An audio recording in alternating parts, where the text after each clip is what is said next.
We are still moving along through the book of Genesis, and we are in chapter 26. The chapter is going to be broken out into two separate videos so that we can discuss them a little bit separately because there's a total of 35 verses and kind of two stories within the one chapter. So, for everybody paying attention in the background, we are almost there. Just a few days away from being completed and rolling out the new platform, the new layout for this Bible study. I want to say thank you so much to everybody who watches, whether you are one person watching a video 100 times or you are one of the hundreds of people that get to see this. I am so grateful that you are trusting me, that you are walking with me through the Bible and taking your time and absorbing it chapter by chapter, passage by passage, verse by verse, because it makes a difference in your understanding. It makes a difference in your application of the word. And I am so grateful for God having me in this space and allowing us to have these moments. So thank you so much to you. Thank you so much, God, for this opportunity. And I pray we keep right along together. So we are going to stay focused on chapter 26 of Genesis, the first book of the Bible.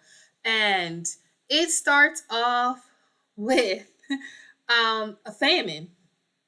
In verse 1, there is a famine in the land, and this famine is similar to the ones that were experienced by Abraham, where he kept going to Egypt for a period of time and he would come back out because there were famines in Egypt, had food. And in this situation, it's Isaac and Rebecca and their family that are traveling and kind of following and continuing the promise that God gave Abraham. His son Isaac is now carrying that promise, and it is kind of we're seeing them play this out, and very similar to the way that Abraham traveled with God. You're going to see it for Isaac, and so in verse 2, the Lord appears to Isaac and said, "Don't go to Egypt.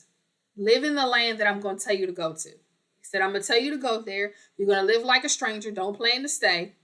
And I'm going to be with you. I'm going to bless you. And all of your descendants are going to get this land." So I had your dad walk a particular way, and everything that his feet touched were going to be passed down. Now I'm going to send you somewhere else, and everywhere you walk, your descendants are going to get that land as well. So we're enlarging territories here. Generationally, God is like, I'm going to multiply and throw a little bit more on for you. And so at the end of verse 3, God says, "I will perform the oath," or "I will fulfill the promise that I swore to your father Abraham." The thing that I told your father I was going to do that didn't happen in his lifetime is the thing that I'm telling you I'm going to do. I'm promising it to you for future generations. So you may not see it, but I'm reaffirming this promise to you.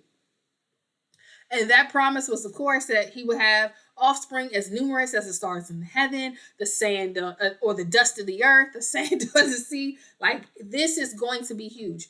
And that all people, every nation on earth is going to be blessed through the offspring of Abraham and now through the offspring of Isaac. But he puts a caveat on there. God says in verse 5, "Because Abraham obeyed my voice and kept my charge, my commandments, my statutes, and my laws." Because Abraham did what I told him to do, Abraham lived the way I told him to live, Abraham followed my instructions. Because of that, this is what I promised him. Now, I'm promising it to you, but you can mess it up for everybody by not following the instructions. So I'm telling you, this is how your father got it, and I'm expecting you to get it the same way. So in verse 6, Isaac goes where God told him to go. He told him to go to Gerar, and he goes. So, like father, like son is the title of this one, and here's why. In verse 7, when he gets there, it says, "When the men asked him about his wife, he said, 'She's my sister.'" She's my sister, because he was afraid to say that this was his wife, thinking that the men might kill him because Rebecca is attractive. So his mama was beautiful and caused his father to lie and say, "Tell him you're my sister," because you can marry a widow, you can't marry a married woman. So it would be easier to make her a widow so that you can marry her. And so he was afraid these men were going to be like, "Nah, this woman is too beautiful. I have to have her kill her husband so that I could be with her." And so Isaac is following the footsteps of his father. He moves into this place. He doesn't know these people, they are strangers to him. And out of fear, what he does is he says, "Tell him you're my sister." And she does. And he calls her his sister. And it says after a while, Isaac had been there. It came to pass, or had been there a long time, depending on which version you're looking at. King Abimelech of the Philistines is looking out the window, and he catches Isaac.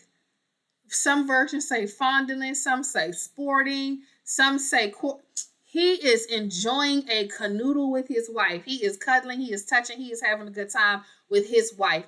And the king sees him. And so in verse 9, he calls him. It's like, "So she's your wife, not your sister?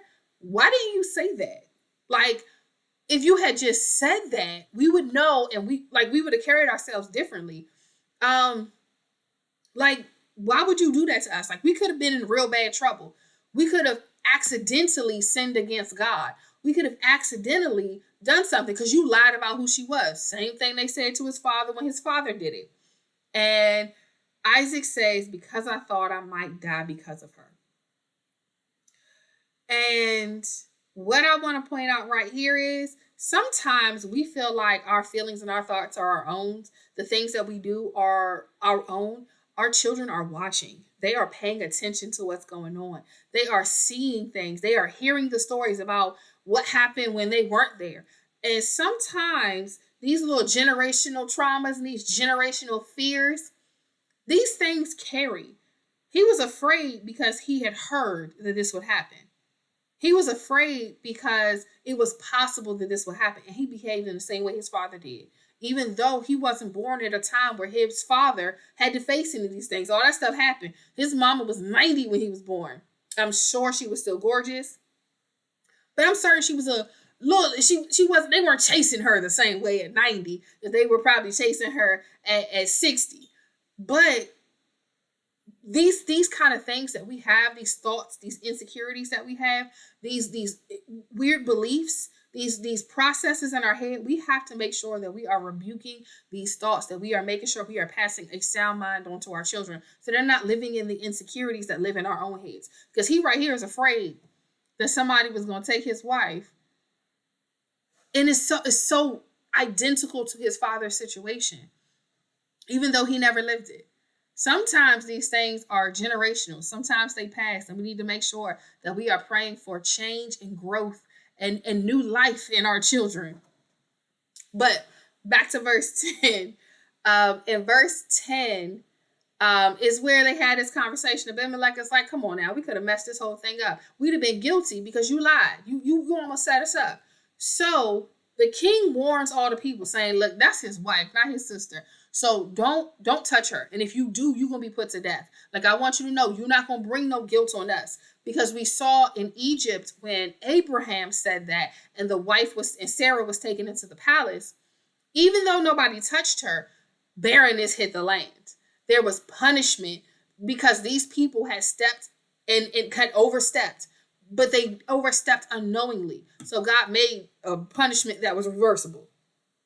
So he could pull back the punishment once they were no longer in violation.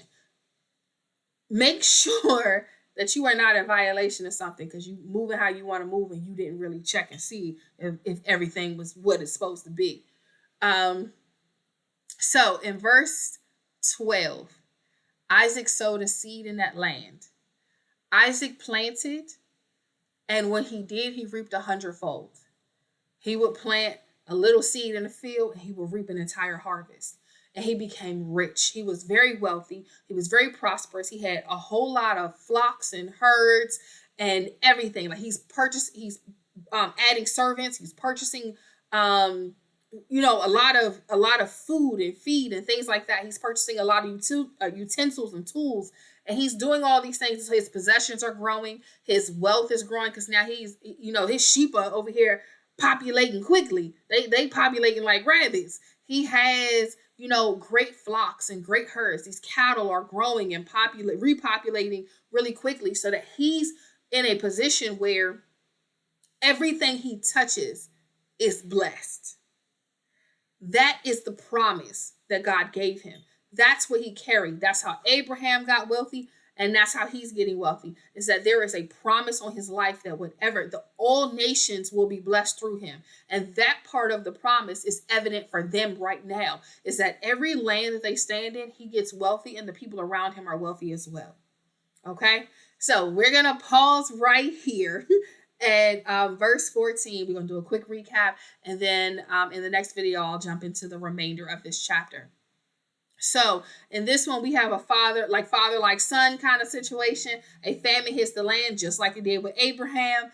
And Isaac is moving towards Egypt. And God says, don't go to Egypt. Settle in the land that I'm going to show you. And I want you to stay there. And remember the promise I gave your father, because now I'm attaching it to you. I'm reaffirming this promise to you. I made this promise for future descendants, future generations, and I am reaffirming that promise. You may not see all the parts of it, but it's coming, and I'm just making sure that you have my word personally on it.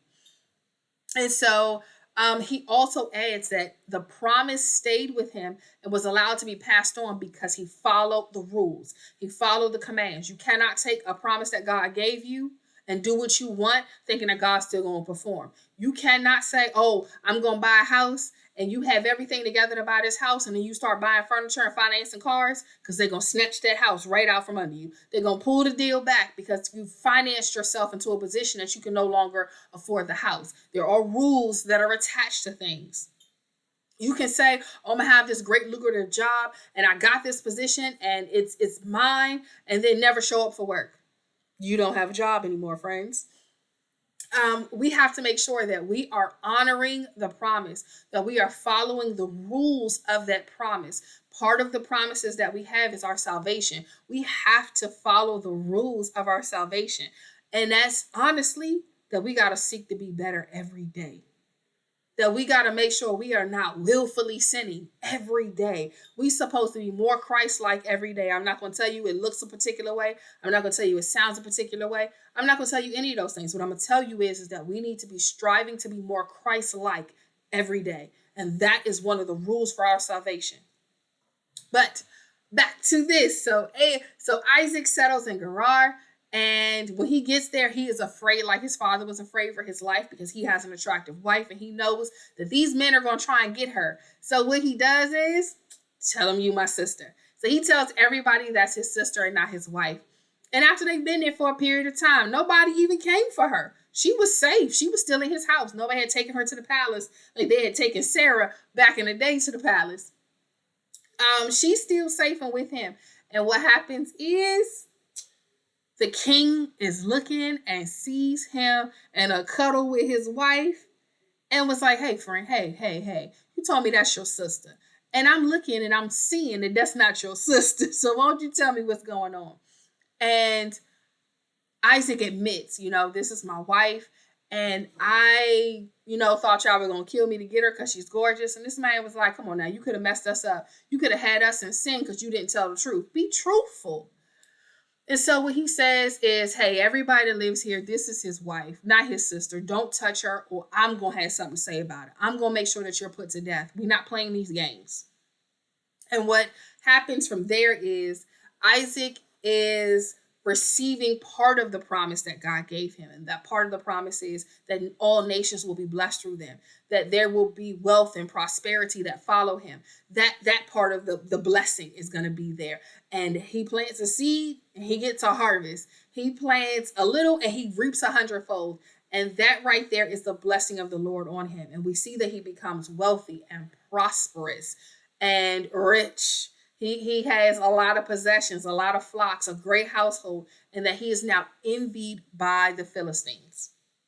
So, like I said, we're going to wrap right here. I am happy to see you again. God bless you, and you all be safe.